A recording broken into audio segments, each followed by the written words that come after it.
Hello दोस्तों, स्वागत है आपका आपके अपनी डिजिटल प्लेटफॉर्म पहले एजुकेशन में। मैं आपके साथ आपका दोस्त मनीष सोनी। एक बार फिर से मैं जितने भी साथी हमारे साथ जुड़े हैं उन सभी साथियों का मैं तहे दिल से आभार व्यक्त करना चाहता हूं। तो ये हमारा लगातार सेशन चल रहा है। तो 3 सेशन अभी तक हमारे हो चुके हैं। तीनों सेशन में हमने फर्स्ट सेकंड थर्ड टॉपिक्स के बारे में चर्चा कर चुके हैं।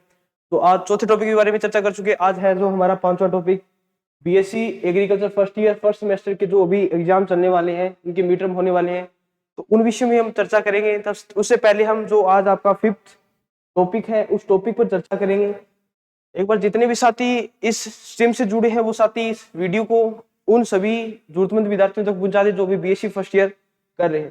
तो जो आज का जो हमारा टॉपिक होने जा रहा है उस टॉपिक का नाम है sowing method and death plant density, यानी बुआई की विधियां। कौन कौन सी वो बुआई की विधियां हैं जिनसे बीजों की बुआई की जाती है, अर्थात बुआई की गहराई कितनी रखी जाती है, और प्लांट डेंसिटी क्या होती है, और एक बीज बुआई करने के लिए कौन कौन सी उसे जनरेशन चाहिए, अर्थात कौन कौन से उसे वातावरण चाहिए कि उस वातावरण को वो लेकर एक पौधा बन सके। तो वो आज हम देखने वाले हैं। तो सर्वप्रथम बढ़ते हैं सोविंग। बुआई किसे कहते हैं? बुआई एक बीज होता है, उसकी बुआई की जाती है। उस बुआई की डेफिनेशन क्या होती है, या फिर उसे सीधा ही बोल देते हैं कि बीज को बोना ही बुआई है। तो उसकी एक डेफिनेशन होती है। वो डेफिनेशन देखते हैं कि प्राथमिक भू प्रकृषण से तैयार बीज, जो प्राथमिक भू प्रकृषण होता है, प्राइमरी भू प्रकृषण होता है, उसमें खेत में जो टीले होते हैं उनको तोड़कर मृदा को समतल किया जाता है, भुरभुरी बनाया जाता है। वो एक बीज सैया तैयार की जाती है। उस बीज सैया के बाद मृदा ताप मृदा नमी अनुकूल होने पर बीज की बुआई की जाती है और बीज अंकुरित होता है, उसे बुआई कहते हैं। बुआई की परिभाषा है कि प्राथमिक भू परिष्करण, प्राथमिक भू परिष्करण से तैयार बीज सैया पर बीजों को रोपण बुआई कहलाता है। जो प्राथमिक भू परिष्करण होता है, खेत की प्राथमिक क्रियाएं होती है जिसमें खेत में बड़े बड़े ढेले होते हैं, उन ढेलों को तोड़कर बुरबुरी मृदा में रूपांतरित किया जाता है। बुरबुरी मृदा में रूपांतरित करने के बाद जिस प्रकार जैसे ही मृदा का ताप प्लस मृदा नमी अनुकूल होती है उसी टाइम बीज की बुआई कर दी जाती है और बीज अंकुरण हो जाता है। उस क्रिया विधि को क्या कहते हैं? बुआई कहते हैं। अब देखते हैं बुआई के मेथड कि बीज बुआई के मेथड कौन कौन से, फसलों की बोने की विधियां कौन कौन सी है, कौन कौन से ऐसे मेथड है जिनके द्वारा फसलों की अर्थात बीज की बुआई की जा सकती है। तो method of sowing, direct seedling, एक तो प्रत्यक्ष सीडलिंग होती है डायरेक्ट सीडलिंग, एक ट्रांसप्लांटिंग होती है, और ये इसके भाग है ब्रॉडकास्टिंग।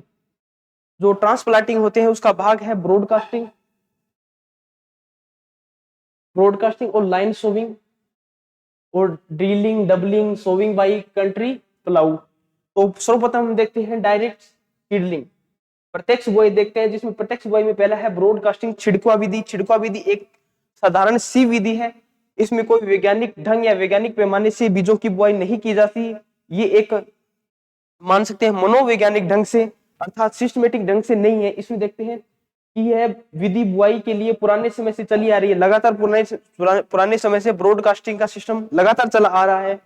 जो हमारी पिछली जनरेशन है उन जनरेशन में लगातार इस ब्रॉडकास्टिंग हुई अपना रखा है। ये पुरानी एक विधि है, सबसे सरल विधि भी मानी जाती है। इस विधि में छोटे आकार के जो बीज वाली फसलें होती है उन बीजों को हाथ की सहायता से खेतों में छिड़क कर बोया जाता है, और पौधों की जो बीज की दूरी होती है वो इसमें कोई डिस्टेंस नहीं रखा जाता, ओनली फॉर इसे छिड़कर ही बीजों को बोया जाता है, जो एक ब्रॉडकास्टिंग मेथड है। ये सबसे ब्रॉडकास्टिंग सबसे पुराना मेथड है और सबसे इजी मेथड है। लेकिन इस मेथड की कुछ लाभ भी है, कुछ हानियां भी है, वो हम आगे देखेंगे। तो डायरेक्ट सीडलिंग होता है, जो प्रत्यक्ष बुआई होती है। प्रत्यक्ष बुआई में सर्वप्रथम करते हैं ब्रॉडकास्टिंग, छिड़कवा विधि द्वारा बीजों की बुआई करते हैं, जो एक सरल और आसान विधि है। छिड़कवा विधि से बुआई के लाभ, क्या क्या लाभ है कि छिड़कवा विधि ब्रॉडकास्टिंग मेथड है, हमारी जो पूर्वज अपनाते थे उनको क्या क्या लाभ होता था और क्या क्या हानि उनको कन्वेंस करनी पड़ती थी। तो बुआई सुविधा पूर्वक एक सस्ती हो जाती है, कि जो बुआई की जाती है वो एक सस्ती विधि द्वारा हो जाती है, इतनी लागत या इतना खर्चा नहीं आता, जो किसान को एक कर्जे के मुहिम नहीं बनाता। किसी यंत्र की आवश्यकता नहीं पड़ती, कोई भी किसी भी प्रकार का यंत्र उसमें यूज नहीं किया जाता, यानी अपने हाथ के हिसाब के अनुसार जिस प्रकार हाथ होता है, हाथ में बीज लेकर उस एक मेथड मान लो, चाहे एक क्रिया मान लो, उस क्रिया के अनुसार अनुमानन बीज डाला जाता है, कोई यंत्र नहीं होता। इसमें कम परिश्रम एवं कम समय लगता है, समय भी कम लगता है, लेकिन परिश्रम भी बहुत कम होता है, इतने आसानी से कर देते हैं, इतनी परिश्रम वाली बात नहीं होती। लेकिन ये तो इसके लाभ हैं।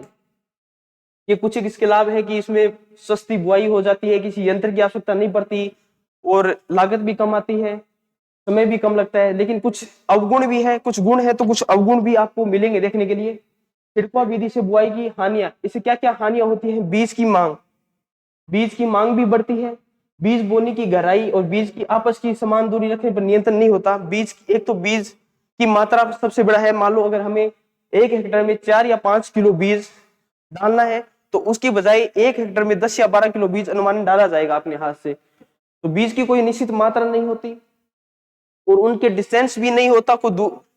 जैसे हाथ से बीज गिरते हैं, ये तो नहीं कोई हम हाथ से माप तोल कर बीज गिरते हैं, ये तो ऐसे गिरेंगे पता नहीं कौन सा बीज कितनी दूरी पर पड़े जाकर गिरेगा, ये हमें पता नहीं लगता। एक परफेक्ट मान लो चाहे एक निश्चित दूरी नहीं होती और एक नए निश्चित इनकी गहराई होती, तो ये सबसे बड़ा इसका नुकसान है।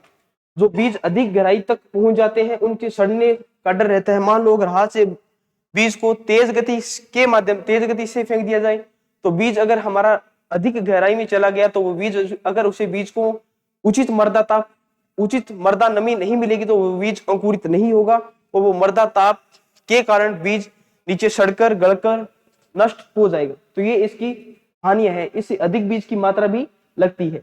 प्रमुख सबसे बड़ी हानियां यही होती है कि इसमें बीज की मात्रा है जो अधिक लगती है। अनुमानन 4 या 5 केजी प्रति हेक्टेयर बीज डालने की हमारी मात्रा होती है, वो लगभग 10 या 15 किलो तक चली जाती है, पता नहीं चलता। तो ये है ब्रॉडकास्टिंग के लाभ और ब्रॉडकास्टिंग की हानियां। सिंचाई की दक्षता घट जाती है, सिंचाई दक्षता भी घट जाती है क्योंकि अगर एक हाथ से बीज को फेंका जाए तो वो पता नहीं कौन कौन सी बीज किस प्रकार उगे, एक निश्चित दूरी में नहीं उगेगी। अगर निश्चित दूरी में नहीं उगेंगे तो जिस प्रकार अगर सिंचाई करेंगे तो सिंचाई सही लेवल में नहीं जाएगी, सही लेवल में न जाने के कारण सिंचाई में बाधा देखने को मिलेगी तो सिंचाई दक्षता भी घट जाएगी। निराई गुड़ाई में असुविधा होगी क्योंकि बीजों को एक निश्चित दिशा में नहीं फेंका जा रहा, एक वो निश्चित लाइन या निश्चित क्यारियों में नहीं पड़ रहे, तो असुविधा में भी तो छेद होगा, मृदा कटाव भी बढ़ेगा और फसल की उपज भी कम होगी। तो ये है इसके हानियां।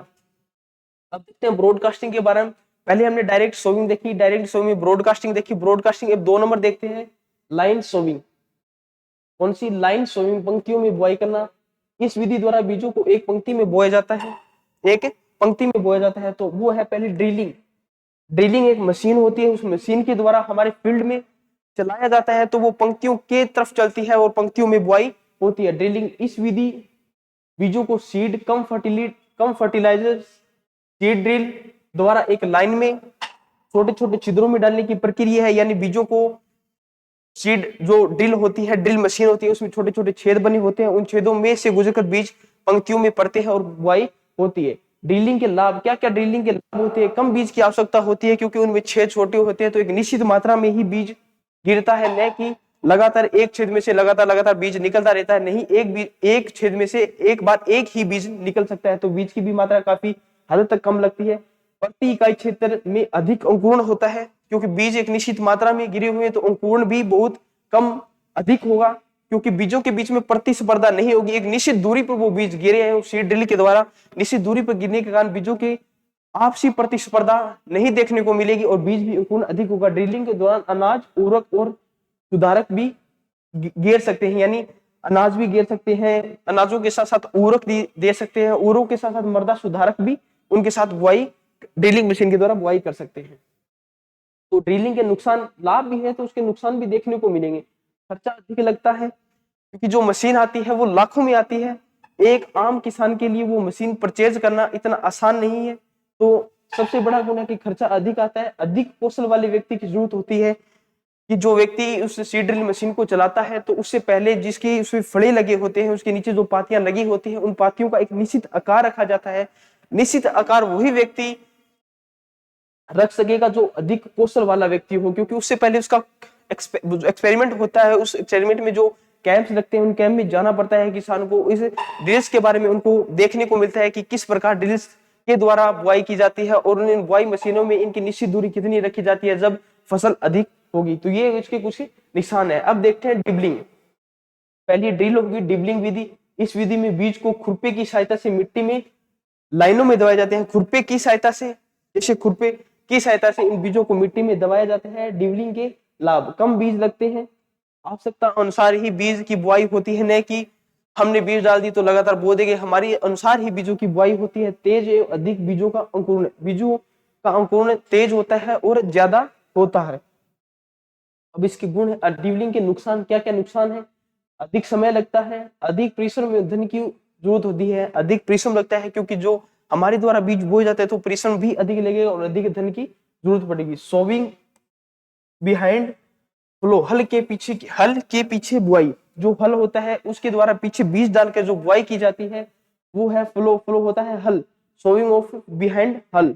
इस पद्धति में बीज को हल के द्वारा बनाई गई कुंड जो क्यारी होती है, फ्रो होती है, हाथों में विशिष्ट दूरी पर रखकर लगातार डाला जाता है।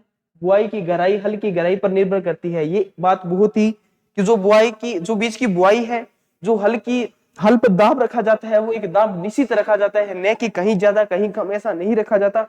जिस प्रकार एक हल बुआई करता है, पहले जो दाब रखा जाता है वही दाब एंड तक लगातार बना रहता है। अगर वो दाब एक्सचेंज हो गया तो जो हमारे फील्ड में है ना, फील्ड में खेतों में जो बीजों का अंकुरण होगा उस अंकुरण में हमें कुछ डिफरेंट देखने को मिले, कहीं बीज उगे हुए मिलेंगे, कहीं बीज लेट से उगेंगे, ऐसा कुछ देखने को मिलेगा।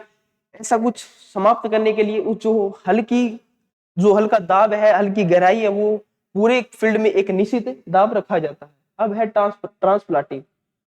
ट्रांसप्लांट यानी स्थानांतरण। स्थानांतरण नर्सरी या क्यारी में बीजांकुर को बीज से या रोपण को स्थानांतरण करना, यानी नर्सरी में पौध उगा लेते हैं, पौध उगाने के बाद उसे मेन फील्ड में स्थानांतरण कर देते हैं, वो होता है स्थानांतरण, जो एक बुआई का प्रकार है।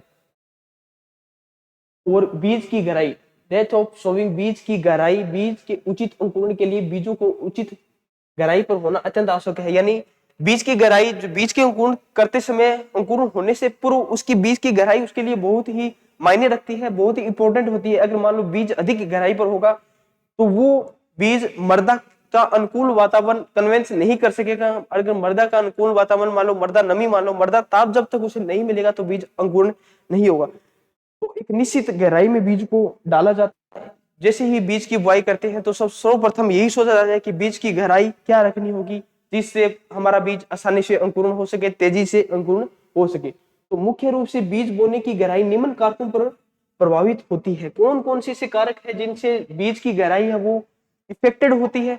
तो वो कारक देखते हैं। पहला है मृदा नमी। मृदा नमी से बीज की गहराई, वो मृदा नमी से बीज का अंकुरण इफेक्ट होता है। अगर मृदा नमी नहीं मिले तो बीज नहीं उगेगा। अगर मृदा नमी, बीज गहराई में हो तो मृदा नमी नहीं पहुंच पाती। मृदा में नमी की मात्रा कम भी हो सकती है।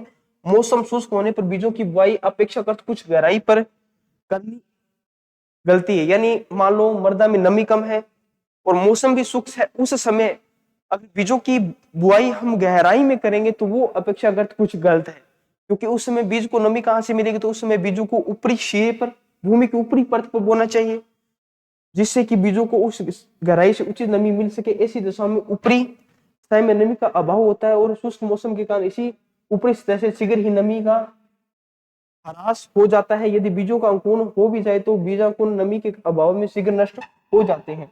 ऐसी स्थिति में बीजों को मृदा की ऊपरी सतह पर ही बोना चाहिए। जिस प्रकार मृदा में नमी कम हो और मौसम भी शुष्क हो तो उस समय मृदा को ऊपरी सतह पर बोना चाहिए, क्योंकि मृदा में नमी उस पहले ही कम है, फिर भी कहीं बरसात हो तो मृदा में स्थिर निश्चित दूरी तक उसे नमी मिल सके। अगर बीज गहराई में होगा तो अगर कम बरसात होने पर उसे पर्याप्त नमी नहीं मिल पाएगी और वो अंकुरण नहीं होगा। तो ये मृदा नमी पर भी करता है, मृदा नमी की मात्रा भी इसमें प्रभावित करती है। फिर है मृदा की किस्में, कि मृदा की किस्में क्या, मृदा के प्रकार क्या क्या होते हैं, कौन सी मृदा बीज को, जैसे मान लो चिकनी मृदा है, बलुई मृदा है। चिकनी मृदा कम जल आवश्यकता होती है। देखते हैं चिकनी किस्म की मृदाओं में कम गहराई और बलुई किस्म की भूमि में अधिक गहराई पर बीजों को बोना चाहिए। यानी चिकनी मृदा, जहां चिकनी मृदा है वहां पर बीजों को कम गहराई पर बोना चाहिए, और बलुई मृदा है वहां पर मृदा को अधिक गहराई में बोना चाहिए। बलुई मृदाओं की संरचना ढीली होने के कारण ऊपरी सतह में नमी की मात्रा कम समय तक रुक नहीं पाती। चिकनी मृदा होती है वो मृदा नमी को नीचे नहीं जाने देती, ऊपरी सतह पर ही रोक कर रखे जाती है। जबकि बलुई मृदा होती है, बलुई मृदा के कण बड़े होते हैं, तो जो मृदा नमी होती है वो ऊपरी सतह पर लगातार टिककर नहीं रह सकती, मृदा नमी नीचे जाती है। चिकनी भूमियां सख्त होने के कारण यदि बीजों को अधिक नमी पर, गहराई पर बो दिया जाए तो बीजों का मृदा सतह से बाहर आने के लिए अधिक शक्ति लगानी पड़ती है। अगर मान लो चिकनी मृदा में बीजों को अधिक गहराई पर बो दिया जाए तो बीज का अंकुरण होने के बाद उसे ऊपर आने के लिए अधिक दाब की, अधिक प्रेशर की आवश्यकता होती है। अगर वो प्रेशर नहीं बन सकेगा तो बीज नीचे ही मृदा में नष्ट हो जाएगा और अधिकतर बीजांकुर मृदा सतह से बाहर नहीं निकल पाएंगे। अगर चिकनी मृदा में अगर बीजों को नीचे तक बो दिया तो बीज अंकुरण के समय बाहर नहीं निकल पाएंगे। फसल की किस्म, अलग अलग प्रकार की फसलों के आकार के अनुसार अलग अलग गहराई पर बोई जाती है। जैसे फसल, कौन सी फसल है जो अंकुरण जल्दी होता है, मान लो उसे मृदा नमी की कम आवश्यकता होती है, मृदा नमी की अधिक आवश्यकता होती है, वो फसलों पर भी डिपेंड करता है। जिन फसलों के बीज आकार बड़े होते हैं, जिन फसलों के बीज आकार बड़े होते हैं जैसे मक्का, लोबिया, चना, मटर आदि, उनको 5 से 7 सेंटीमीटर की गहराई पर बोते हैं। जिन फसलों के बीज बड़े होते हैं इनको 5 से 7 सेंटीमीटर की गहराई पर बोया जाता है। ये भी आपके लिए जो मापक दे रखा है ये आपके लिए इंपॉर्टेंट है, क्योंकि आपको ये न्यू टाइप जो 20 नंबर का आपका मैटर आता है, पहले ऑप्शनल टाइप आते हैं, उसमें भी पूछ सकता है कि ऐसे कौन से बीज है जिनको 5 से 7 सेंटीमीटर की गहराई तक बोया जाता है। तो ये आप भी ध्यान रखें। मध्य आकार के बीज होते हैं जैसे गेहूं, जो उनको 3 से 5 सेंटीमीटर की गहराई पर बोते हैं। छोटे आकार के बीज होते हैं जैसे बरसीम, तंबाकू, सरसों आदि को 1 से 2 सेंटीमीटर की गहराई पर बोते हैं। जिन फसलों के बीज पत्र अंकुरण के समय मृदा सतह से बाहर आते हैं जैसे सोयाबीन, उनको सतह से बाहर आने के लिए अधिक शक्ति लगानी पड़ती है, अतः उनको कम गहराई पर बोया जाता है। अब है प्लांट डेंसिटी, पाई घनत्व। ये भी डेफिनेशन पूछ लेते हैं 2 नंबर में कि प्लांट डेंसिटी क्या होती है। प्रति इकाई क्षेत्र बीज दर या फसल इष्टतम पौधों की संख्या को पादप घनत्व कहते हैं या प्लांट डेंसिटी कहते हैं। प्रति इकाई क्षेत्र होता है, बीज दर या फसल इष्टतम फसलों की इष्टतम पौधों की संख्या होती है, उसे पादप घनत्व कहते हैं। तो ये आज का जो हमारा सेशन था, इस सेशन में हमने पढ़ा सोइंग के मेथड्स पढ़े, मृदा नमी के बारे में पढ़ा, प्लांट डेंसिटी के बारे में पढ़ा। अगर आपके इसके लिखित नोट्स चाहिए तो आप हमारे ऑफिशियल टेलीग्राम अकाउंट पहल एजुकेशन से जुड़ सकते हैं। पहल एजुकेशन से जुड़ सकते हैं।